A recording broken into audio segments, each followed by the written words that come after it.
Just discovered that my Range Rover was stolen. Working on trying to find out where the car is at.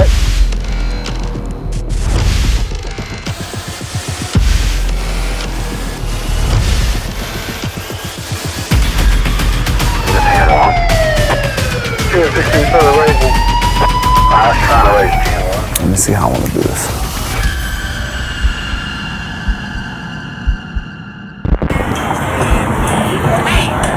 It's going.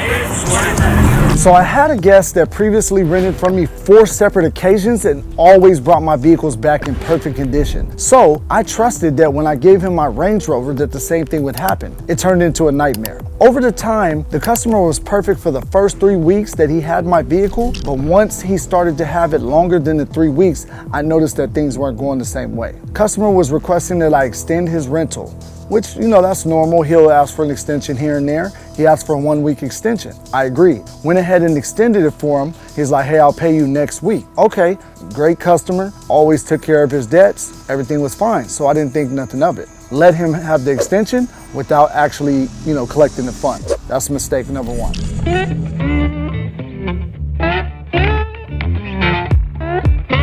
Number 2, I also rented the vehicle without having trackers installed because I was going off the fact that I had a good customer and I thought, okay, the guy's always been great with me in past experience. He'll be perfectly fine with this vehicle. Once he brings it back in the week that he was renting the vehicle, I'll be okay and I'll be able to put a tracker on the vehicle. Didn't happen that way. As you guys can see, 2 months later, I finally was dealing with the situation because the customer kept leading me on, kept making excuses. Eventually, he changed from himself paying the actual rental to the company that he works for was gonna be paying me the funds. So now he's telling me, hey, send over the rental agreement. The company's wanting to look and see how much is owed. They're gonna cover the costs, all of these different things. So as I keep seeing that it's kind of a delay, stall tactic that's being used, I'm noticing that I'm having this issue with collecting my money. Finally gets to a point where I'm like, okay, he said the job was paying me for 2 weeks in a row now and that they were gonna pay me ACH. ACH takes 24 to 48 hours for a company to pay a bank account. Even if there's a hiccup or anything like that, it won't take more than maybe 3-4 days. So I'm starting to get more and more concerned that my vehicle's not coming back to me. I'm not receiving the money that I'm owed and things like that. So now once we get to that point, I had to take other measures to make sure that my vehicle was gonna return and that I possibly would be able to retrieve the funds that are owed to me as well.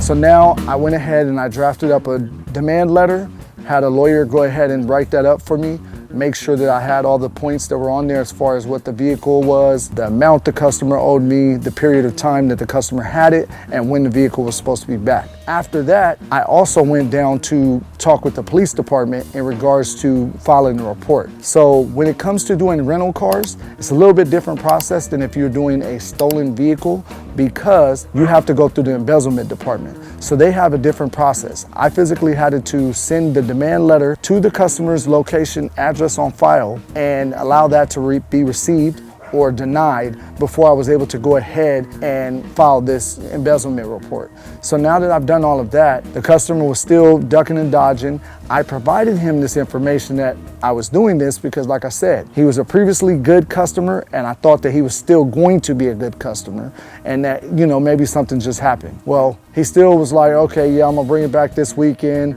Now that the vehicle's being reported stolen and these different things, I'm not gonna drive it, I'm gonna have it towed to you. Again, another stall tactic.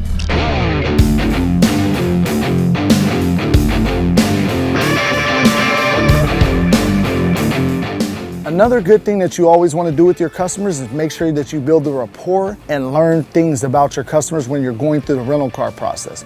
So in this particular situation, it helped me out a lot that I sat there and talked with the customer when he was renting from me the first time, because I learned there was a certain restaurant that he liked to go to, multiple cigar lounges and different places that he might like to go. So that helped me in retrieving my vehicle, because it just so happened that the restaurant that he told me about, I had people scouting out to see if my vehicle was gonna pop up at that restaurant, and guess what? So as you guys can see, I was lucky to get my vehicle back in one piece. My Range Rover made it back intact, and I'm excited to get it back out on the road and just continue to conduct business, because you never know what can happen.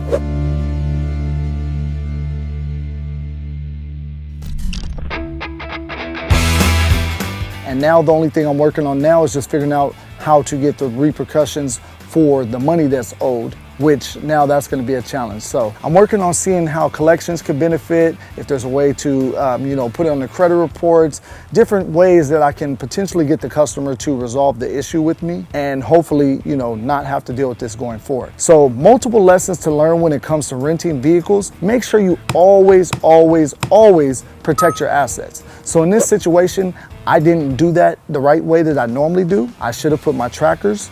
I should have made sure that I had all the information I could possible on the customer, and I should have made sure that everything was just, intact.